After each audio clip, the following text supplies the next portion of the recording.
안녕하세요, 대표님. 네, 안녕하세요. 네, 반갑습니다.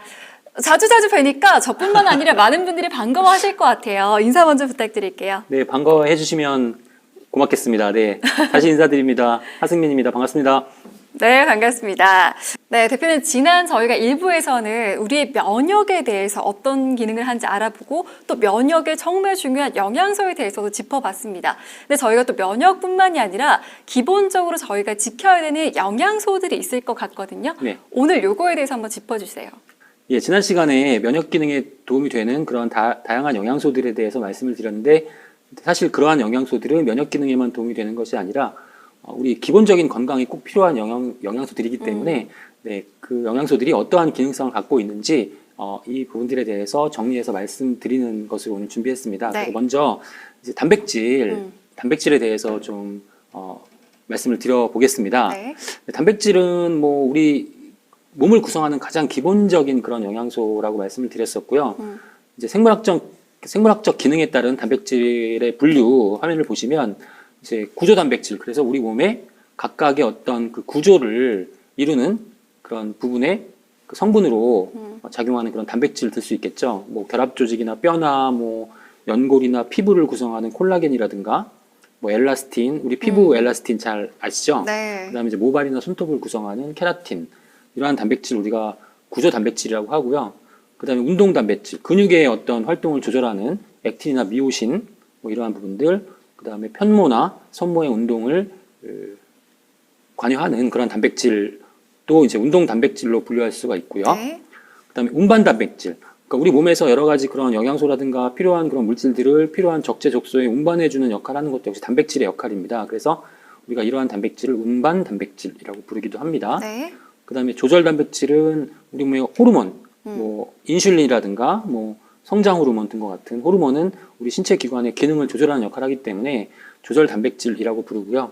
그다음에 이제 면역 시간에 말씀을 드렸던 바와 같이 항체라든가 다양한 면역 세포 뭐 이런 부분들은 우리가 면역을 담당한다. 그래서 방어 단백질이라고 부르고요. 네. 그다음에 우리 몸 안에서 일어나는 그런 여러 가지 다양한 반응들을 촉진시켜주는 그런 우리가 성분을 물질을 효소라고 하는데 이 효소 역시 단백질로 구성이 되어 있습니다.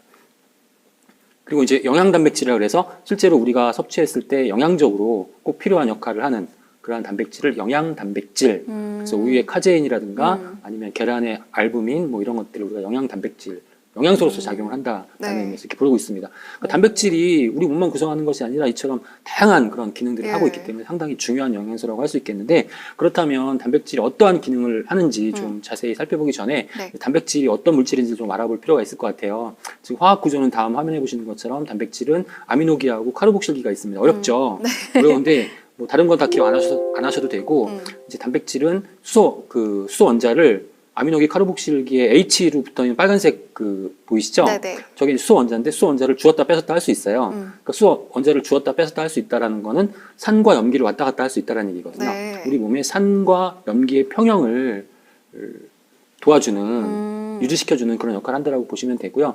이렇게 이게 이제 아미노산이에요. 단백질의 구성 단위인 아미노산. 네. 근데 아미노산이 여러 개 붙어 있는 게 단백질이거든요. 네. 지금 보시는 것처럼 아미노산이 그 동그라미 하나가 아미노산 하나거든요. 두 개 붙어 있으면 우리가 디펩티드라고 하고 펩티드 결합으로 연결되어 있으니까 세 개 붙어 있으면 트리펩티드. 막 수천 개, 수만 개가 붙어 있으면 폴리펩티드 그래가지고 이제 폴리펩티드가 단백질이라고 이해하시면 됩니다. 네. 네. 단백질은 어떤 기능을 할까? 먼저 체조직과 근육을 형성하는 역할을 합니다. 그래서 이제 케라틴이라고 하면 앞서 말씀드린 바와 같이 모발이나 손톱을 구성하는 역할, 그다음에 콜라겐, 엘라스틴은 뼈나 피부를 구성하는 역할, 네, 뭐 케라틴, 콜라겐, 그다음에 액틴, 미오신 등과 같이 근육을 구성하는 이런 여러 가지 다양한 단백질들의 역할은 체조직과 근육을 형성한다라는 부분이죠. 네. 그래서 이제 이 부분이 왜 중요하냐면 이제 근육을 구성한다는 게 가장 중요한 거예요. 단백질은 근육을 구성한다. 이게 왜 중요하냐면 근육이 많아지는 것이 결국 다이어트의 목적이거든요. 네. 네. 그러니까 우리가 나이가 들면서 지방이 늘어나고 근육이 줄어들죠. 그러니까 우리가 노화를 지연시키기 위한 방법 중에 하나가 지방을 줄이고 근육을 늘리는 겁니다. 네. 그 다이어트의 목적도 역시 지방을 줄이고 근육을 늘리는 겁니다. 우리가 체중을 줄이는 게 목적이 아니거든요. 네. 그렇죠. 왜냐하면 체중은 줄어든다고 해도 지방이 높으면 그런 다이어트의 어떤 아무런 효과, 뭐 그런 어떤 긍정적인 뭐 그런 부분들을 그쵸. 우리가 기대할 수가 탄력도 없다라는. 떨어지기 때문에 네, 맞습니다. 보기도 좋지 않고. 네, 그렇습니다. 그래서 근육을 만드는 것이 이제 노화와 다이어트의 목적이라고 한다면 네. 여기에 이제 근육을 형성하는데 그 단백질이 상당히 중요하다는 거예요. 음. 우리가 이제 근육을 형성하는 그런 과정 중에서 이제 그 근육이 생성되는 원리 중에서 초과 회복이라는 것이 있습니다. 초과 회복이라는 것이 무엇이냐면 우리가 근육을 키울 때는 근육 운동을 하잖아요. 그러면 근육에 통증이 생겨요. 이 통증이 생겼다는 것은 근육이 끊어졌다는 겁니다. 네. 근육이 파괴됐어요. 네네네. 근섬유가 파괴됐어요. 이거를 연결시키는 우리 회복 과정을 거치게 되는데 네. 이 과정에서 초과적으로 커지는 건가요? 커지는 거죠. 그러니까 예를 들면 근섬유가 하나가 끊어졌다. 그럼 연결할 땐 두 개를 연결시키는 거예요. 다시 끊어지지 말라고.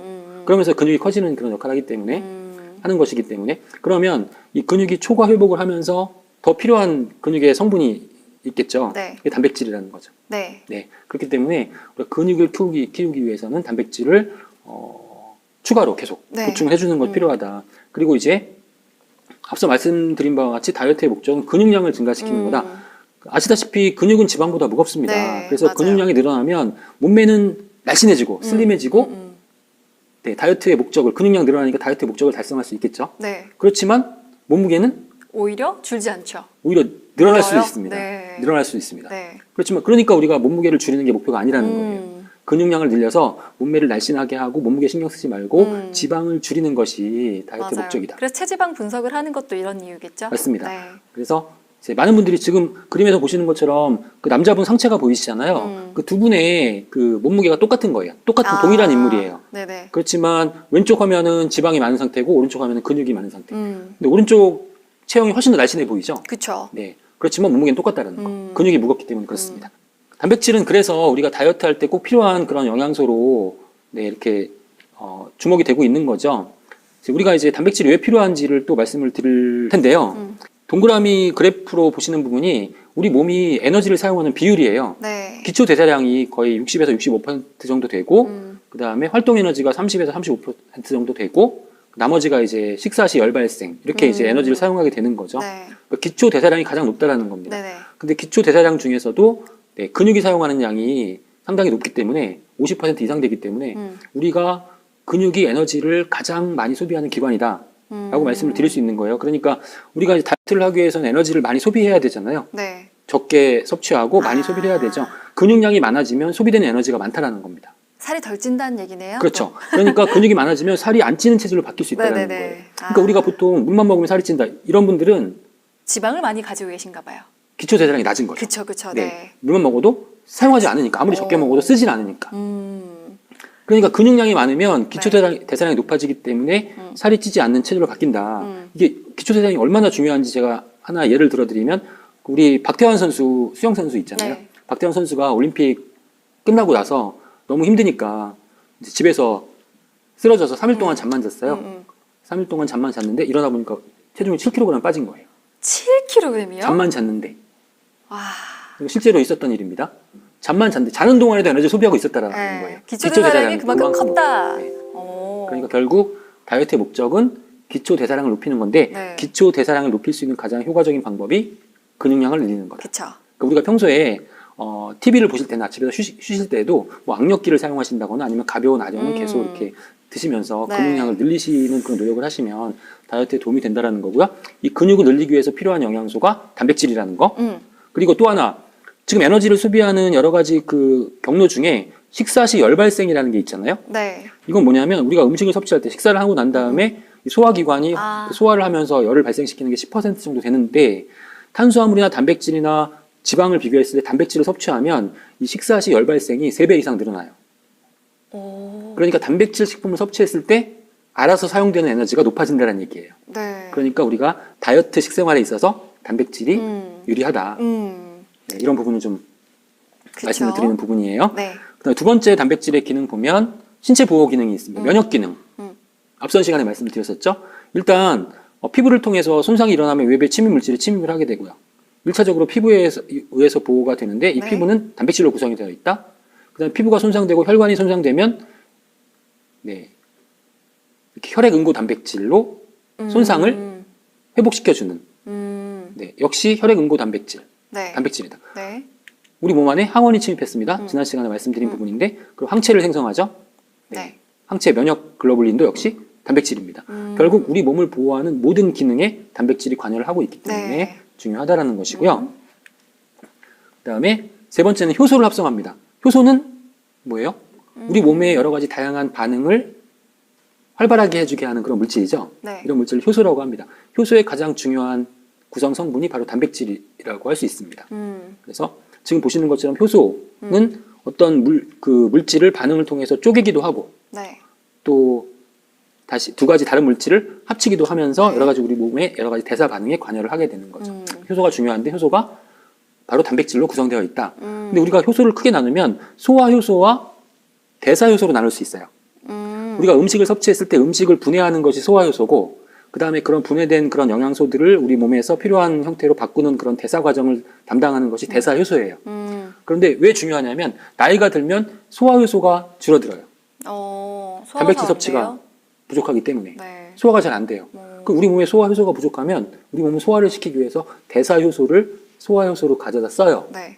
그럼 어떻게 되겠습니까? 소화는 된다고 하더라도 우리 몸에 대사가 안 되는 거죠. 어, 그러니까 노화가 지연되면 우리 몸에 여러 가지 활발한 소화나 대사의 기능이 떨어지는 겁니다. 그래서 효소가 상당히 중요하고 그렇기 때문에 효소의 원료가 되는 단백질을 충분하게 나이가 들수록 보충을 해줘야 되는 거. 이게 필요하다. 요즘 소화가 잘 안 되는데 노화였나? 그건 다른 문제가 있을 것 같아요. 사회자는 아직 젊으시기 때문에. 네. 그다음에 호르몬. 네. 호르몬은 우리 몸에서 만들어지는 물질인데 여러 다양한 신체 기관의 기능을 조절하는 물질이죠. 갑상선 호르몬, 뭐 인슐린 들어보셨죠? 네네네. 인슐린은 그 단백질의 구성 단위인 51개의 아미노산으로 구성되어 있습니다. 그리고 이제 우리 갑상선 호르몬 같은 경우에는 아미노산의 한 종류인 타이로신의 요오드가 결합되면서 갑상선 호르몬이 만들어지는 거죠. 그러니까 우리가 신체 기능을 원활하게 정상적으로 유지하기 위해서는 호르몬이 정상적으로 만들어져야 되고 활발하게 작용을 해야 된다는 거죠. 이 역할도 역시 단백질의 역할이다. 그러니까 단백질이 얼마나 중요한지 이제 뭐 조금씩 이해가 되실 겁니다. 모든 게 단백질로 기결되는 것 같은 맞습니다. 느낌이네요. 그러니까 네. 단백질을 우리가 정말 충분하게 섭취하셔야 되는데 많은 분들이 나는 단백질을 많이 섭취하고 있어. 매일 고기 먹고 있으니까. 네. 근데 고기에 들어있는 단백질은 기능을 못한다라는 거예요. 네. 정말요? 지방이나 콜레스테롤의 문제가 있기 때문에. 네. 계속 들어볼까요? 네. 그다음에 신경 전달 물질을 합성합니다. 뭐 히스타민이라고 하는 혈관 확장시키고 근육을 수축시키는 그런 히스타민이라는 물질도 히스티딘이라고 하는 단백질에서부터 유래가 되고요. 그다음 우리가 행복 호르몬이라고 하는 세로토닌 같은 경우에도 트립토판에서 만들어지고 트립토판 아미노산이거든요. 네. 단백질의 구성 단위인. 네. 그리고 이제 글루탐산이라는 아미노산은 글루타티온이라는 항산화 성분을 만들어내기 때문에 항산화에도 관여를 하고요. 그다음에 아르기닌이라는 영양소는 크레아틴을 만들어냅니다. 크레아틴은 우리가 근육 운동을 할 때 꼭 필요한 그러한 단백질이라고 잘 알려져 있기 때문에 운동하시는 분들이 많이 찾죠. 역시 아르기닌이라는 아미노산으로부터 유래가 됩니다. 네. 그리고 이제 영양소를 운반하는 역할도 합니다. 우리가 산소를 운반하는 단백질이 잘 아시는 헤모글로빈이죠.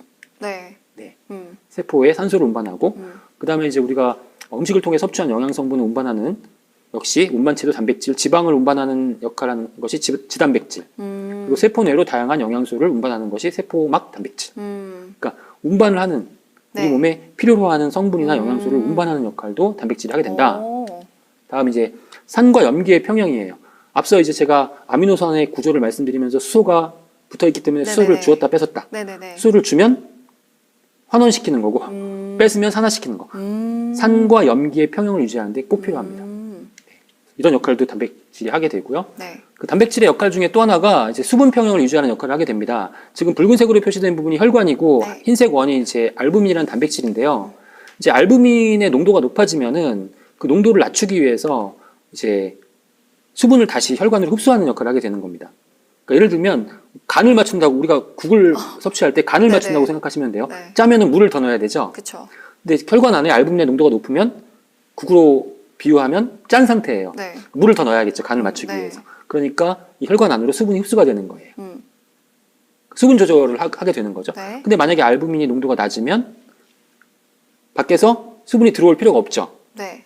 그렇죠. 그러면 밖에 그대로 수분이 세포 그 혈관 내에, 혈관 밖에 세포 그 간에 세포 사이에 존재하면서 부종을 유발시키게 됩니다. 역시 부종이군요. 네, 그렇습니다. 네. 그래서 이제 우리가 알부민을 건강 검진을 받게 되시면 알부민 농도를 우리가 측정하시게 되는데요. 알부민 농도가 높으면 수분이 흡수가 되기 때문에 혈관 내로 혈압이 높아질 가능성이 있어요. 그렇죠. 알부민이 혈관 안에 많으면 수분이 흡수가 되기 때문에 네. 혈관 안으로 들어오기 때문에 그러면 혈압이 높아지는 거죠. 높아지고. 예. 네. 그러니까 알부민 수치가 높으면 혈압 관리를 하셔야 되는 거고. 네. 근데 만약에 알부민 수치가 낮게 나왔다. 네. 검진했는데 그러면 알부민을 만드는 간에 이상이 생겼다는 거예요. 그러니까 간의 건강 관리를 신경 쓰셔야 되는 거예요. 네. 그래서 이제 우리가 건강검진 하실 때 알부민 수치를 보고 이제 상담을 하실 때 이제 아마 담당 의사께서 그런 말씀을 해주실 거예요. 네. 수분 평형 유지에 관여를 한다. 음. 중요한 거는 이제 그 단백질은 이런 다양한 기능을 하는데 단백질은 아미노산으로 구성되어 있다는 겁니다. 근데 아미노산 중에서 우리 몸에 꼭 필요한 우리 몸에서 만들어지지 않은 아미노산을 필수 아미노산이라고 하고 네. 그다음에 우리 몸에서 만드는 아미노산을 비필수 아미노산이라고 하는데 현대인들은 이제 아미노산 비필수 아미노산 중에서도 부족할 수 있는 아르기닌, 뭐 글루타민, 세린 이러한 아미노산을 우리가 비필수 아미노산이지만 현대인들에게는 부족할 수 있다. 그래서 조건부 필수 아미노산이라고 부르기도 합니다. 네. 다양한 기능들을 해요. 아미노산에 대해서 뭐 스페셜로 한번 제가 뭐 기회가 된다면 네, 특강을 한번 준비하도록 하겠습니다. 왜냐하면 아미노산이 너무 중요하기 때문에 지금 보시는 것처럼 아미노산의 종류별로 다른 기능들을 하기 때문에 상당히 중요한 영양소라고 할 수 있습니다. 네. 네. 필수아미노산은 이미 건강기능식품 영양소의 하나로 이름을 붙여서 많이 파는 걸 본 것 같아요. 네, 그러니까 이제 단백질을 제공하는 네. 건강기능식품은 그 지금 보시는 필수 아미노산을 다 제공하는 그런 건강기능식품 그런 목적으로 섭취하시는 거라고 보시면 네네. 됩니다. 그리고 앞서 말씀드렸던 단백질의 다양한 기능들을 우리가 그런 효과들을 기대할 수 있다는 것이죠. 네. 네. 중요한 거는 우리가 단백질 중에서 지금 보셨던 그러한 아주 중요한 필수 아미노산 이러한 필수 아미노산을 다 충분하게 함유하고 있는 단백질을 선택하셔야 된다는 거예요. 네. 그래서 지금 보시는 것처럼 각각의 필수 아미노산들이 충족되지 않은 그런 단백질은 좋은 단백질이라고 볼 수 없습니다. 그래서 네. 불완전 단백질이라고 하고요. 지금 화면에 보시는 것처럼 필수 아미노산이 거의 100% 필요 요구량만큼 들어있는 그러한 우리가 단백질을 완전 단백질이라고 합니다. 그래서 완전 단백질에는 네, 뭐 배두 단백질이라든가 유청 단백질 뭐 이런 그 단백질들이 포함이 되는 거죠. 네. 와, 단백질이 정말 들으면 들을수록 너무 중요해서 이것조차도 단백질이었지 싶을 정도로 많은 내용이 담겨 있네요. 네, 그렇습니다. 네. 그래서 너무 좀 짧은 시간 안에 네. 좀 자세하게 좀 말씀드릴 수가 없어서 네. 네, 좀 아쉽긴 한데 단백질 정말 중요하다라는 것만 기억하셔도 좋을 것 같습니다. 그래서 단백질이 어떤 것들이 있고 또 어떤 영양 성분으로 이어지는지 좀 공부를 해보시면 좋을 것 같습니다. 또 외에도 저희가 비타민이라든지 미네랄에 대해서도 이미 중요하다고 알고 있잖아요. 네. 이 부분도 함께 좀 설명 부탁드릴게요. 네, 아마 AB 여러분들께서도 비타민에 대해서 많이 알고 계실 겁니다. 비타민 A가 어디에 필요하고 비타민 B가 어디에 필요하고 이런 부분들을 한번 정리를 해보고 그 다음에 이제 새롭게 또 제가 말씀드릴 내용도 있는 것 같아서 뭐 기본적인 영양소이지만 정리를 해보는 시간을 좀 갖도록 해볼게요. 네. 비타민이라고 하면은 이제 비타민의 어원은 바이탈, 생명과 아민이라는 그 단어가 결합돼서 비타민이 된 거예요. 아민은 질소를 포함하고 있는 그런 물질을 우리가 아민이라고 해요. 그 두 가지 물질, 생명에 꼭 필요한 질소를 포함한 물질이다. 그래서 두 가지 단어가 합쳐져서 비타민이라는 어원이 탄생을 했는데 근데 쭉 보니까 연구를 계속 하다 보니까 정말 생명에 꼭 필요하고 질소를 함유하고 있는 물질이 아닌 질소가 함유되지 않은 물질도 있는 거예요. 네. 비타민이라고 이렇게 정해놨는데 그러니까 질소를 함유하지 않은 물질도 있기 때문에 그 아민에서 E를 빼자 그러면 네. 그래서 비타민에는 E가 붙지 않습니다.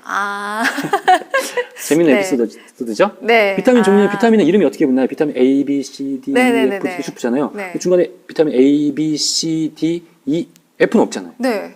G도 없잖아요. 그렇죠. 이게 왜 그러냐면 원래 순서대로 A, B, C, D, E, F, G 이렇게 쭉 붙였다가 중간에 생명활동에 이렇게 꼭 필요하진 않아. 우리 몸에서 만들어지기도 해. 그런 것들은 비타민의 자격을 잃은 거예요.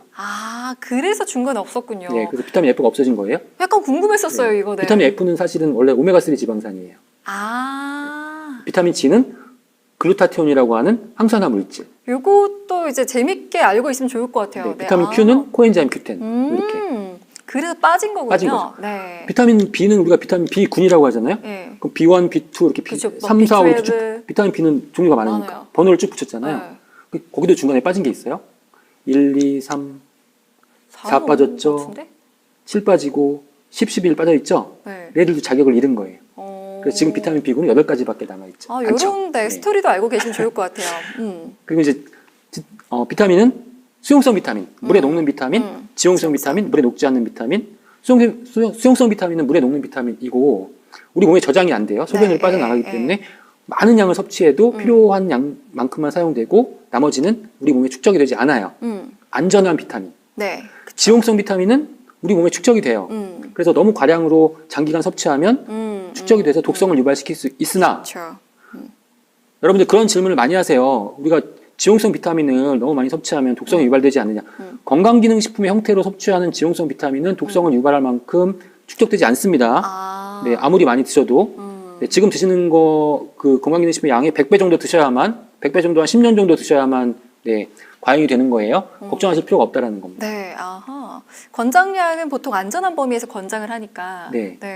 괜찮네요. 권장량이라고 하는 개념도 나중에 좀 말씀드릴 기회가 있으면 좋겠는데 권장량이라고 하는 개념은 우리가 그 정도 양을 섭취하지 않으면 몸에 이상이 발생한다. 결핍 증상이 발생할 수 있다라는 최소한의 양을 권장량으로 설정해 놓은 거예요. 이것도 안 먹으면 안 네. 돼. 이런 양이네요. 그렇습니다. 그 양마저 섭취하지 못하면 결핍 증상이 발생할 수 있는 최소한의 양인 거죠. 그 양을 권장량으로 설정해 놓은 거예요. 그렇지만 우리가 꼭 필요한 양은 뭐냐면 권장량이 아니라 우리 몸에 정말 필요한 양이 얼마만큼이냐라는 게 중요한 거거든요. 그래서 권장량보다는 최적 섭취량이라는 개념으로 필요한 양보다 권장량보다 훨씬 더 많은 양을 섭취하도록 제한을 하는 겁니다. 저 되게 늘 궁금한 거 있었는데요. 비타민 C군이 수용성이잖아요. 네. 오줌으로 나가기 때문에 자주 먹을 그러니까 한 번에 많이 먹을 필요가 없는 거라고 하잖아요. 네. 그러면은 조금씩의 양을 하루에 10번 먹으면 더 좋은 건가요? 수용성이니까? 그러니까 규칙적으로 이제 그 흡수의 문제도 있기 때문에 네. 그렇게 드시는 게 좋긴 하겠지만 그러니까 흡수가 될 수 있는 그런 가장 좋은 시간대가 있잖아요. 음식물이 들어와서 소화가 될 때 네. 같이 섭취하면 영양소도 더 잘 흡수가 되겠죠. 그러니까 식사하실 때마다 섭취하시는 게 가장 좋다라고 말씀을 드릴 수가 있겠어요. 네네. 네. 지금 비타민 C 말씀하셨으니까 비타민 C부터 한번 알아보도록 하겠습니다. 네. 비타민 C는 우리가 항산화 기능을 하죠. 대표적인 항산화 영양소, 그다음에 결합 조직의 형성과 기능 유지에 도움이 되는 우리 몸의 전체를 구성하는 영양소, 콜라겐 합성에 필요합니다. 비타민 C가. 비타민 C가 부족하면 콜라겐 합성이 만들어지지 않고 근육이 형성이 되지 않으니까 근육 손실이 발생하는 거예요. 철분의 흡수에도 도움이 돼요. 비타민 C가 없으면 철분을 흡수할 수가 없어요. 네. 그러면 빈혈이 생기는 원인도 여러 가지가 있겠죠. 그렇죠. 빈혈이 생겼다고 해서 철분 결핍성 빈혈이다. 그럼 철분만 보충해주면 되느냐? 비타민 아니라는 C도 거죠. 같이 네. 먹는다는 거군요. 비타민 C도 네. 같이 보충을 해줘야 됩니다. 그리고 이제 면역 기능과 해독 작용에 관한 내용도 말씀을 드렸고요. 카르니틴이라고 있습니다. 카르니틴은 쉽게 얘기하면 우리 세포 내에서 지방을 연소시키는데 미토콘드리아로 이동을 해야 되는데 L카르니틴이 있어야만 지방을 미토콘드리아로 이동을 시킬 수가 있어요. 운반체예요. L카르니틴이. 근데 L카르니틴이 없으면 지방이 운반이 안 되기 때문에 연소가 안 돼요. 그럼 비타민이 있어야 지방 분해도 된다 이 말씀이네요. 네, 맞습니다. 그러니까 네. 비타민 C가 없으면 다이어트가 안 된다. 잘 안 된다. 네. 네, 그런 말씀을 드리는 거죠. 네. 비타민 C는 일반적으로 이렇게 지금 보신 내용이 이제 비타민 C의 기능성이라고 알려져 있는데요. 그 밖에도 이제 우리 지난 시간에 면역 기능에 필요하다라는 말씀을 드렸고요. 네. 네, 면역 기능에 관련된 논문만 제가 제목만 캡처해서 지금 보여드리는 거고요. 비타민 C가 부신에 많이 존재합니다. 근데 우리가 스트레스를 많이 받으면요, 부신에서 스트레스 호르몬을 많이 분비시키게 돼요. 네. 네, 스트레스로 인한 우리 몸의 변화를 최소화시키기 위해서 이제 스트레스 호르몬, 뭐 카테콜라민, 코티졸 같은 호르몬을 많이 많이 합성을 해서 분비를 시키는데 그 와중에 비타민 C가 대부분 다 소비가 돼요. 네. 그러니까 스트레스를 많이 받으면 비타민 C의 농도가 급격하게 떨어질 수 있다는 거예요. 부족해진다. 네네네. 비타민 C가 부족하면 항산화 기능을 못 하잖아요. 그렇죠. 우리 몸이 산화가 되는 거예요. 그러니까 스트레스를 많이 받으면 우리 몸의 산화가 급속하게 진행될 수밖에 없다. 스트레스 받으면 사람이 빨리 나이가 드는 느낌이겠네요. 네. 네, 그래서 이렇게 스트레스하고도 항산화하고도 산화하고도 밀접한 관련이 있다는 겁니다. 그러니까 스트레스를 많이 받으시는 분들은 비타민 C를 정말 많이 그쵸. 보충해 주셔야 네네. 되겠어요. 네, 그런 내용도 있고요. 그 다음에 심혈관계 건강 관련해서 뭐 혈압이라든가 혈중의 지방이라든가 콜레스테롤 농도를 조절하는 기능, 그 다음에 두뇌 인지 기능과도 연관이 있다라는 것이 비타민 C의 다양한 기능성 중에 하나라는 말씀으로 정리를 할 수 있겠습니다. 네. 다음에는 또 이제 알아볼 비타민은요. 비타민 B군. 비타민 B군은 탄수화물, 단백질, 지방 대사, 열량 영양소를 대사하는 데 반드시 필요하다. 그다음에 지금 보시는 것처럼 호모시스테인의 상승을 억제한다. 신경 전달 물질, 혈구세포 합성하는 데 필요하다. 지방산과 핵산 합성에 관여를 하고 있고 콜레스테롤 합성, 알코올 분해에 관여를 한다라고 정리했는데 뭐 이렇게만 보시면 약간 어려울 수 있으니까 제가 약간 자세하게 좀 말씀을 드릴게요. 네. 비타민 B는 앞서 단백질 할 때 효소 말씀드렸죠. 효소는 우리 몸의 다양한 반응을 촉진시켜주는 물질인데 우리 몸의 효소는 불활성 효소 형태로 존재하기 때문에 바로 효소의 기능을 발휘하지 못합니다. 비타민 B가 조효소로서 역할을 해서 결합을 해야만 활성 효소가 되는 거예요. 활성화된 효소. 그러니까 비타민 B가 들어가야지 효소가 활성화돼서 다양한 반응을 촉진시켜준다. 네. 이렇게 이해하시면 돼요. 그래서 비타민 B는 효소의 역할을 한다는 거고요. 그 다음에 이제 단백질, 탄수화물, 지방 대사에 관여를 한다. 단백질, 탄수화물, 지방 이렇게 다음과 같은 그런 과정으로 이제 대사가 일어나고요. 네. 그 다음에 각각의 과정에서 비타민 B가 다 있어야 합니다. 그래야만 대사가 일어납니다. 그리고 최종적으로 이러한 대사 과정을 거쳐서 ATP라고 하는 형태의 에너지를 발생시키는 거죠. 이런 에너지를 사용해서 우리가 인간이 생명활동을 유지하고 있는 건데 만약에 저 단계에서 비타민 B군이 부족하다고 한다면 에너지가 제대로 생성이 안 되겠죠. 그럼 우리가 정상적인 생활을 할 수 없다는 겁니다. 네. 그래서 우리가 비타민 B군, 필요할 때 비타민 B군을 충분하게 섭취하면 피로회복에 도움이 된다고 얘기하는 것도 에너지 활성화 때문에 그런 거고요. 결국은 다이어트에 대해서 또 말씀을 드릴 텐데 다이어트는 내가 섭취한 양을 전부 다 에너지로 변환시켜서 소비하는 과정이잖아요. 그렇죠. 그런데 에너지를 생성하는 과정에 비타민 B군이 부족하다고 한다면 그 열량 영양소들이 그냥 에너지화가 안 되고 우리 몸에 쌓이게 축적이 되는군요. 네, 그렇죠. 네. 그러면 비타민 B가 부족하면 다이어트가 될까요? 안 될까요? 또 안 되네요. 그렇죠. 앞서 비타민 C가 부족해도 다이어트가 안 그쵸. 되고 비타민 B가 부족해도 다이어트가 안 되는 겁니다. 그런데 많은 분들이 간과하시는데 내가 비타민 미네랄 다이어트 할 때 내가 이걸 왜 섭취해야 되지? 이렇게 생각하시는 분이 많다라는 거예요. 기본적으로 비타민 미네랄 충분하게 섭취하시면서 다이어트에 도움이 되는 그런 기능성 성분들을 섭취하셔야만 효과적인 다이어트가 가능하다. 그러네요. 꼭 기억하셔야 됩니다. 네. 네. 비타민 B는 심혈관계 건강에도 도움이 되는데 우리가 단백질을 섭취하면 아미노산 대사가 일어나죠. 네. 아미노산 대사가 일어나면서 이제 그 대사 산물 중에 하나 호모시스테인이라는 물질이 생겨요. 네. 이제 호모시스테인이라는 물질은 혈액의 점도를 높여주기 때문에 혈액이 끈적끈적해진다는 거거든요. 그럼 혈압이 높아지겠죠. 네.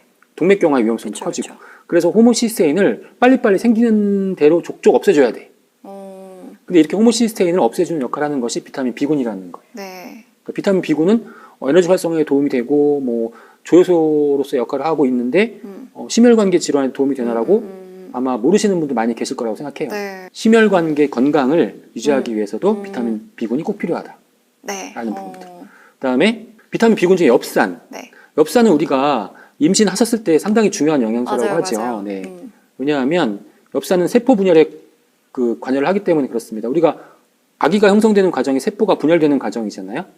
그래서 정상일 때는 태아의 정상적인 성장이 가능한데 만약에 부족하게 되면 조산이나 체중 미달이 될 수 있고요. 결핍이 되면 세포 분열이 제대로 진행되지 않기 때문에 신경관 결손이라고 해서 뇌가 없는 경우나 척추가 두루 나눠지게 되는 그런 장애가 나타날 수 있습니다. 네. 그러니까 임신하셨을 때 우리가 엽산, 비타민 B군의 하나인 엽산을 충분하게 섭취하셔야 되는데 엽산의 필요량은 가임기 여성은 하루에 400마이크로그램이고 임신하시게 되면 600마이크로그램을 섭취하셔야 됩니다. 와. 그냥 그 보통 성인 여성은 250마이크로그램.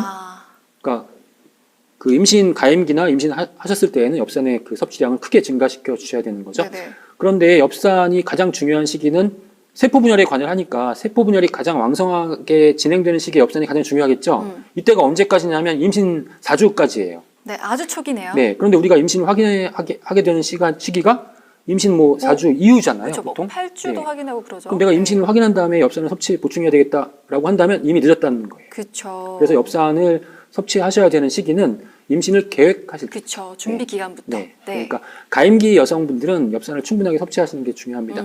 미국에서는 엽산이 너무 중요하기 때문에 그 일반 곡물이나 시리얼 식품에 엽산을 강화하지 않으면 판매를 안 시켜요. 엽산 강화 정책을 시행하고 있을 정도로 와. 엽산이 중요하다고 할 수 있겠습니다. 네. 일단 비타민 D에 대해서 알아보겠습니다. 비타민 D는 칼슘의 흡수와 그 뼈의 형성에 도움이 되기 때문에 뼈 건강에 도움이 되는 이러한 영양소로 잘 알고 계실 겁니다. 그 밖에 이제 알레르기와 같은 면역 기능에 관여한다는 내용은 지난 시간에 말씀을 드렸고요.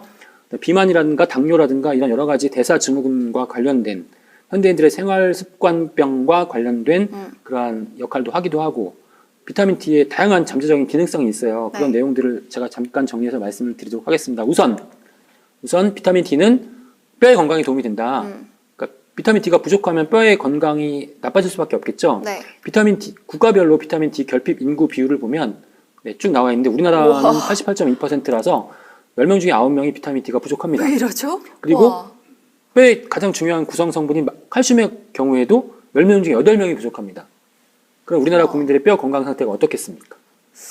심각하겠죠? 안 좋겠네요. 네. 그래서 특히 여성분들의 경우에는 전체 여성분들의 4분의 1은 골다공증 위험군으로 분류가 됩니다. 실제로 골다공증이 발생할 가능성도 크고, 그래서 이제 뼈 건강에 많은 관심을 기울이셔야 돼요. 뼈는 계속 약해지기 때문에 관건은 뭐냐면 뼈가 계속 형성되고 있는 시기에 가장 높은 골밀도를 형성해 놓는 것이 가장 좋습니다.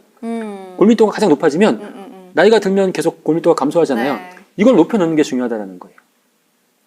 요 높아질 때 더 높여야 되나요? 네. 최고점을 높여놔야지 줄어들어도 위험성이 커지지 않는다. 그러니까 어렸을 때부터 뼈 건강 관리가 필요한 거예요. 어렸을 때부터 먹었어야 되네요. 네, 그렇죠. 그러니까 지금이라도 이제 감소하는 속도를 늦추기 위해서 지금부터라도 뼈 건강 관리가 상당히 중요하다. 그 밖에 비타민 D의 어떤 그 기능성을 보면 칼슘의 흡수 촉진, 뼈 형성 촉진 말씀드렸고요. 면역세포의 분화와 성숙에 관여를 하고, 그 다음에 종양의 증식을 억제하는 그런 기능성도 있고요. 혈관 신생 기억나십니까? 암세포가 자기 영양분을 공급하기 위해서 이렇게, 혈관을 만들어낸다. 이렇게, 옆으로. 혈관을 만들어낸다. 이거를 억제하는 거예요, 비타민 D가. 암세포의 그 증식과 성장을 억제할 수 있는 그런 기능성도 가지고 있습니다. 그래서 옆에 보시는 오른쪽의 그림은 비타민 D가 이제 어떤 신호를 보내서 암세포의 증식을 억제하고 암세포의 자살을 유도하는 그러한 기능성도 가지고 있다는 것이 밝혀졌습니다. 그러니까 비타민 D가 상당히 정말 우리나라 국민들에게 정말 중요한 영양소를 할 수 있겠고, 그 밖에 이제 기능성을 살펴보면 심혈관계 건강에 도움이 된다는 내용, 혈압, 혈중 콜레스테롤 이런 부분도 관련이 있고, 이제 불안이나 우울증 같은 감정 장애에도 비타민 D가 결핍되어 있을 가능성이 높다. 당 대사에 관여를 한다. 당대사에 문제가 생기면 어떤 질병이 발생하겠죠? 그런 부분에도 도움이 될 수 있다는 부분이고, 또 우리가 나이가 들면 두뇌 인지 능력에 문제가 생기는데 이러한 부분에도 비타민 D가 도움을 줄 수 있다는 그런 다양한 기능성을 가지고 있는 그런 비타민이 바로 비타민 D라고 할 수 있겠죠. 그리고 이제 비타민 내에서는 비타민 K, 다른 비타민도 있지만 다음 기회에 제가 다른 비타민 E나 다른 비타민과 유사한 그런 영양소에 대해서 좀 말씀을 드리기로 하고요. 비타민 K에 대해서 말씀을 드리면, 비타민 K는 이제 혈액 응고에 관여를 하고요. 그 다음에 뼈의 발달에도 관여를 합니다. 비타민 K가 이제 뼈의 발달에 관여한다는 내용은 잘 모르시는 분들도 계실 텐데요. 비타민 K 자체가 좀 생소한 것 같아요. 비타민 K가 우리 소화기관 내에서 좋은 프로바이오틱스들이 좋은 균들이 비타민 K를 합성을 해요. 그래서 이제 예전에는 비타민 K가 부족하지 않다라고 했는데, 현대인들 이 위장관 내에 좋은 균들이 이제 없잖아요. 식생활이 바뀌었으니까. 그러니까 비타민 K가 부족해졌어요. 비타민 K를 보충해 줘야 됩니다. 혈액 응고에 도움이 되고 뼈의 발달에도 관여를 한다. 근데 뼈는 여러 가지 구성 성분들이 있잖아요. 콜라겐, 인, 단백질, 칼슘, 마그네슘, 이러한 다양한 그 뼈의 구성 성분들이 있는데 얘네들이 단단하게 결합하는 게 중요해요. 비타민 K가 이러한 영양소들을 단단하게 결합시켜주는 그런 역할을 하기 때문에 비타민 D 역시 뼈의 건강에 도움이 된다고 하는 겁니다. 비타민 K도 역시 충분하게 보충해 주실 필요가 있고, 과연 우리가 식생활을 통해서 비타민 K가 결핍될 가능성이 있는지도 한번 자세하게 살펴보실 필요도 있을 것 같습니다. 저희가 앞서 단백질이라든지 중요한 영양소 외에도 비타민까지도 같이 들어봤습니다. 이제는 빼뜨릴 수 없는 요 미네랄이 남아 있잖아요. 요 미네랄이 빠질 수가 없습니다. 미네랄은 어떻게 중요한 건가요? 미네랄도 역시 우리 몸에 꼭 필요한 그런 기초 영양소라고 할 수 있겠죠. 정말 적은 양이지만 다양한 기능을 합니다. 그러니까 특히 이제 효소 작용에 필수적이다라고 하는데, 효소가 작용을 하기 위해서 효소를 만들어내는 과정에서, 효소가 작용을 하는 과정에서 미네랄들이 모든 미네랄들이 다 관여를 하게 돼요. 그다음에 전해질 균형이라든가 신경 자극 전달, 근육 수축 등에 관여를 하고요. 칼슘과 이는 골격의 형성과 발달에 중요하고. 네, 그중에 많이 필요한 영양소, 미리그램 단위로 필요한 미네랄이 있을 수 있고 네. 적은 양, 마이크로그램 단위로 필요한 미네랄이 있을 수 있습니다. 네. 다량 미네랄, 미량 미네랄로 구분을 하기도 합니다. 네네. 이제 각각의 미네랄들의 중요한 기능에 대해서 좀 살펴보도록 하겠습니다. 칼슘은 뭐 많이 아시죠? 그쵸. 혈액 응고에 필수적이고 신경 전달 과정에 관여를 하고 뼈. 그다음에 네. 그다음에 뼈. 네. 말씀하신 뼈와 그쵸. 네. 그다음에 뭐 다양한 치아라든지. 네, 치아, 근육의 수축 이완 뭐 등등과 같은 기능을 담당합니다. 그래서 칼슘에 대해서는 이제 뼈 건강에 대한 내용을 살펴볼 때 좀 더 네. 자세하게 시간 관계상 네. 살펴보도록 하고요. 네. 마그네슘도 역시 뼈의 건강에 도움이 되죠. 그래서 칼슘만 충분하다고 해서 뼈가 튼튼해지는 것이 아니라 마그네슘도 충분해야 됩니다. 그래서 칼슘과 마그네슘의 가장 이상적인 비율은 2대1. 아, 2대1. 같이 또 네. 섭취를 해줘야 되나요? 그렇습니다. 아, 마그네슘 같은 경우에 여러 효소의 보조인자, 예. 그다음에 근육의 수축, 신경 전달 과정에 꼭 필요한 영양소이기 때문에 그래서 우리가 신경 전달 칼슘과 과정에 마그네슘? 네, 네. 근육 수축이나 신경 전달 과정에 관여를 하고 있기 때문에 우리가 마그네슘의 대표적인 결핍 증상 아시죠? 눈떨림. 맞습니다. 네. 제가 많이 똑똑해진 것 같아요. 네. 그래서 뭐 그런 그 증상이 나타났을 때 네. 마그네슘 보충하라고 하잖아요. 네, 맞아요. 네. 다양한 기능성이 있습니다. 아, 그러니까 칼슘 2에 마그네슘 2를 해줘야 이게 섭취가 잘 된다는 거죠. 네, 맞습니다. 네네, 알겠습니다. 그리고 사실은 또 칼슘과 인도 뼈를 구성하는 중요한 구성 네, 성분이잖아요. 네. 칼슘과 인의 비율은 1대1이 가장 좋습니다. 네. 그런데 왜 인을 제한해야 된다고 하냐면 1대1이 가장 좋은데 현대인들의 식생활을 통해서 이 칼슘과 인의 섭취 비율이 1대4, 1대5 정도 되거든요. 인을 너무 많이 섭취해요. 인만 많아지고 칼슘의 흡수를 방해하기 때문에 네. 인은 줄이고 칼슘의 흡수를 늘려야 된다라고 얘기하는 거예요. 네. 그 인이 어디 많이 들어있느냐? 인스턴트 식품이나 가공식품이 많이 들어있어요. 아, 그래요? 그러니까 인을 줄여야 됩니다.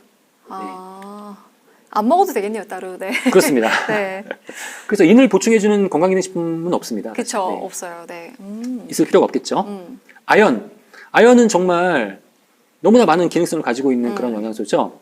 세포 분열, 정상적인 세포 분열, 그다음에 DNA나 RNA와 같은 유전자 정보를 보관하고 세포 복제를 통해서 그 정보를 전달해주는 그런 핵산을 합성하는 데 꼭 필요하고요. 효소의 구성 성분이 되기도 하고 우리 몸에서 항산화 효소, 그러니까 산화를 막아주는 그쵸. 그런 효소의 구성 성분이 되기도 합니다. 네. 그밖에 아연은 정말 만능 미네랄이라고 하거든요. 어떤 기능을 하냐면 이제 감정 조절, 예를 들면 어떤 자신감, 디프레션, 뭐 우울, 불안 이런 그 감정 조절에도 아연이 필요하다고 하고요. 심장 기능, 심장의 에너지를 제공해서 심장을 정상적으로 활발하게 움직일 수 있도록 네. 도와주는 역할을 하는 것도 아연이고요. 그다음에 남성, 그래서 우리가 성 미네랄이라고 하기도 합니다. 그 아연을. 네. 그래서 정자 운동성, 성기능을 개선시켜주는 그런 역할도 하기도 합니다. 그다음에 면역 미네랄이라고 해서 백혈구, 적혈구, 혈구세포, 그다음에 면역세포를 생성하는 데 꼭 필요하고요. 그다음에 운동 미네랄, 그래서 근육량, 근육 강화, 근지구력을 향상시키는 데 필요하고 뼈를 튼튼하게 해주는 데 네. 필요하고. 그러니까 이처럼 아연은 정말 다양한 기능을 네. 가지고 있기 때문에 우리가 정말 꼭 필요한 다른 미네랄도 물론 필요하겠지만 아연은 더 중요한 그런 네. 미네랄이라고 할 수 있겠습니다. 네. 그리고 크롬. 크롬도 중요한데 크롬은 당 내성인자의 필수 성분입니다. 당 내성인자. 그러니까 당분이 우리 체내에서 잘 이용될 수 있게 도와주는 그런 역할을 하는 성분이라고 보시면 되는데 만약에 그 크롬에 의해서 만들어지는 당 내성인자가 부족하면 당분이 제대로 대사가 되지 않겠죠. 네. 당분이 제대로 대사가 되지 않으면 현대인들에게 많이 발생하는 당뇨의 가능성이 높아지게 된다는 겁니다. 그다음에 혈청 콜레스테롤 감소에도 역할을 하고 핵산의 안정화에도 역할을 하는데 가장 중요한 거는 크롬의 가장 중요한 점은 당 내성인자의 구성 원료라는 겁니다. 네. 이 부분은 제가 좀 더 자세하게 말씀드릴게요. 지금 이제 큰 원, 하늘색 큰 원이 세포고요. 그다음에 인슐린 수용체가 있죠. 네. 그다음에 그 갈색으로 표현된 부분이 포도당? 포도당이 유입되는 통로. 밖에는 포도당이 있죠. 네. 그다음 세포 안에 당 내성인자가 있어요. 이게 네. 크롬이 이제 여기 중요한 역할을 한다는 거예요. 인슐린 수용체를 세포가 가지고 있는데 인슐린이라고 하는 호르몬이 인슐린 수용체에 결합을 하게 돼요. 네. 그러면 포도당 그 이동 통로가 열려요. 지금 열렸죠. 네. 그러면 포도당이 지금 들어갔어요. 네네. 4개 중에 포도당 2개가 들어갔죠. 네. 인슐린의 작용이에요. 그런데 여기서 당 내성인자가 인슐린 수용체에 결합을 하면 그러면 통로가 더 크게 열려요. 그럼 밖에 있던 포도당이 4개가 다 들어갔어요. 그래서 여기서 이제 포도당을 에너지로 바꿔서 이용을 하는 거예요. 제가 네. 이제 쉽게 이해하실 수 있도록 제가 이제 그림으로 표현을 해본 겁니다. 그러니까 당 내성인자라고 하는 것은 크롬을 주 원료로 하고 우리 혈액 중에 포도당을 에너지로 바꾸는데 꼭 필요한 그런 성분이다. 그래서 크롬이 최근에 그런 지방이나 당대사에 관여를 하는 것이 알려지면서 네. 현대인들의 건강에 꼭 필요한 중요한 미네랄로 주목을 받고 있습니다. 최근에 알려져서 제가 몰랐네요. 크롬도 중요하군요. 네. 네. 그다음에 이제 몰리브덴인데요. 네. 그 전에 앞서서 크롬은 추가로 혈중 지방이나 콜레스테롤 조절에도 관여를 한다. 그러니까 지방대사, 당대사에 관여를 하는 것이 크롬이라고 이해하시면 될 것 같습니다. 네. 그다음에 이제 미네랄 중에서 몰리브덴. 몰리브덴은 효소의 보조인자, 잔틴 산화효소, 아항산 산화효소, 효소의 보조인자다. 철분의 운반과 이용에 도움이 된다. 산화질소 수준을 유지한다. 이렇게 나와 있잖아요. 효소의 보조인자. 효소는 아까 말씀드렸듯이 우리 몸의 다양한 반응을 촉진시켜주는 그런 물질인데 특히 잔틴 산화효소라는 효소의 보조인자입니다. 그러니까 잔틴 산화효소가 왜 중요하냐면 잔틴 산화효소가 작용을 해서 만들어지는 그런 성분이 요산이에요. 요산. 요산은 우리가 많이 들어보셨을 거예요. 요산은 통풍을 유발하는 물질이다. 그러니까 요산이 관절에 쌓이면 통풍이 유발된다. 현대인들에게 많이 발생하는 통풍의 원인 물질이다라고 알고 계시는데 사실 이제 그렇게 몸에 쌓이는 그 요산은요 음식물로부터 들어오는 요산이 많아요. 그러니까 퓨린이 들어있는 그런 퓨린이라고 하는 단백질이 많이 들어있는 그런 음식을 섭취했을 때 퓨린이 대사되면서 요산이 쌓여서 통풍을 유발시키는 건데 잔틴 산화효소, 몰리브덴에 의해서 촉진되는 잔틴 산화효소에 의해서 생성되는 요산은 체내에 축적되는 요산이 아니에요. 통풍과 아무 관련이 없고 강력한 항산화 기능을 발휘합니다. 그래서 몰리브덴을 우리가 항산화 영양소라고 하는 거예요. 네. 항산화 확 당기는데요. 네. 그래서 네. 올리브덴이 그만큼 중요하다라는 것이 지금 알려졌고요. 네. 그다음에 이제 아황산, 알데히드 같은 물질들은 우리 몸의 체내에 존재하는 독소라고 보시면 돼요. 현대인들이 여러 가지 식생활이나 잘못된 생활 습관 때문에 아황산이나 그 알데히드 같은 물질들이 체내에 쌓이게 돼요. 그럼 독성을 유발시키게 되는 거죠. 네. 근데 이런 것들을 효소를 통해서 다 제거를 해줘야 되는 겁니다. 그래서 아황산 산화효소, 알데히드 산화효소를 활성화시키는 것이 몰리브덴이다. 체내의 독성을 없애는 데 도움이 된다. 그래서 몰리브덴을 우리가 뭐라고 부르냐면 앞서 이제 항산화 기능을 한다고 그랬잖아요. 네. 항산화 미네랄. 그 그다음에 정도예요? 독성을 없애는 그런 역할을 한다고 해서 그래서 디톡스 미네랄. 독성을 없앤다. 항산화, 디톡스 미네랄. 항산화 미네랄, 디톡스 미네랄. 대표적인 기능을 한다고 보시면 됩니다. 그리고 이제 산화질소, 마지막에 이제 산화질소라고 나와 있잖아요. 산화질소는 천연의 혈관 확장제라고 제가 지난 시간에 말씀드린 기억이 나네요. 네. 산화질소는 네. 활성화되면 혈관이 확장돼서 혈압이 떨어지는 그 산화질소를 활성화시키는 대표적인 영양소가 코엔자임 Q10이라고 말씀을 드렸어요. 네. 몰리브덴 역시 산화질소의 수준을 유지하는 데 도움이 되기 때문에 네, 우리 심혈관계 건강에도 관계가 있는 그런 미네랄이라고 할 수 있겠습니다. 네. 정말 듣다 보니까 제가 몰랐던 미네랄들이 너무 많아서 이렇게 몰랐어도 되나 싶을 정도예요. 뭐 크롬, 몰리브덴처럼 중요한 미네랄들이 많았는데 알기도 어려웠지만 저희가 그래서 더 공부가 필요하고 이 제품에 대해서 알 필요가 있는 것 같습니다. 바로 뉴트리라이트잖아요. 뉴트리라이트 하면 식물 영양소 하면 뉴트리라이트라고 누구나 떠올리실 거예요. 그러면 왜 식물 영양소가 이제 중요해지는지도 저희가 알아야 될 것 같아요. 네. 그러니까 식물 영양소라고 한다면 그 식물 안에 들어있는 영양소잖아요. 네. 그러니까 식물 안에 들어있는 영양소가 중요한 이유는 우리가 예전보다 과일과 채소를 적게 섭취하고 있고, 그렇죠. 과일과 채소 안에 영양소의 함량도 절대적인 양도 적어지고, 네. 그러니까 그만큼 식물을 통해서 얻을 수 있는 영양소가 부족해지고 있다는 거잖아요. 그렇죠. 그런 측면 이외에도 식물 영양소는 사실은 식물이 자기를 보호하기 위해서 만들어내는 그런 화학 성분이에요. 식물이 자기 자신을 보호하기 위해서 만드는 성분. 네. 그런데 우리가 그 식물성 식품을 섭취하다 보니까 이러한 영양소들이 식물만 보호하는 게 아니라 사람의 몸도 보호한다라는 것들이 계속 밝혀지고 있는 거예요. 그래서 중요하다. 식물 영양소가. 네. 그래서 식물 영양소는 6대 영양소 혹은 7대 영양소라고 불리워지기도 합니다. 우리 인간에게 반드시 필요한 생명 활동에 반드시 필요한 영양소가 단백질, 탄수화물, 지방, 비타민, 미네랄과 네. 더불어서 이제 그만큼 더 6대 중요한 영양소로 것이 식물 영양소. 식물 영양소. 네. 네. 식물 영양소는 우리가 이제 다양한 그런 종류의 식물 영양소를 골고루 섭취해야 된다라고 해서 5컬러 캠페인, 다양한 색깔의 그런 식물 영양소를 섭취해야 된다. 다양한 색깔의 그 함유되어 있는 각각의 다른 식물 영양소의 그 종류들이 그쵸. 각각 다른 기능을 또 수행할 수 있다는 겁니다. 네. 그래서 보면 붉은색 계통의 과일과 채소에는 라이코펜, 엘라그산이라는 식물 영양소가 있고 심혈관계 건강이나 DNA 보호, 전립선 건강에 도움이 되는 거죠. 토마토가 전립선 건강에 도움이 되는 건 라이코펜이라는 식물 그쵸. 영양소 때문이죠. 네. 토마토는 가열했을 때 라이코펜이 더 활성화돼요. 많아지죠. 네, 그렇습니다. 아, 잘 알고 계시네요. 네. 네. 그다음에 이제 파란색 혹은 퍼플, 보라색이라고도 하죠. 포도, 네. 레스베라트롤, 안토시아닌, 심혈관계 건강에 도움이 되고 두뇌 인지 능력 건강에 도움이 되고 우리 현대인들 인지 능력 관심 많잖아요. 그렇죠. 가장 두려워하는 질병 어떤 질병이기 때문에 치매. 그렇습니다. 그래서 이제 뼈 건강에 도움이 되고 네. 그러니까 이런 파란색이나 보라색 계통의 그런 과일과 채소를 충분하게 섭취하시는 것이 필요하고요. 그다음에 흰색 계통, 흰색 회색 계통, 알리신, 케르세틴, 심혈관계 건강, 혈액순환, 뼈 건강에 도움이 되고요. 노란색 계통, 주황색 계통, 베타카로틴, 당근. 네, 당근. 네. 또 뭐가 있을까? 호박도 포함되고. 아, 네, 호박. 면역 기능. 베타카로틴 카로티노이드잖아요.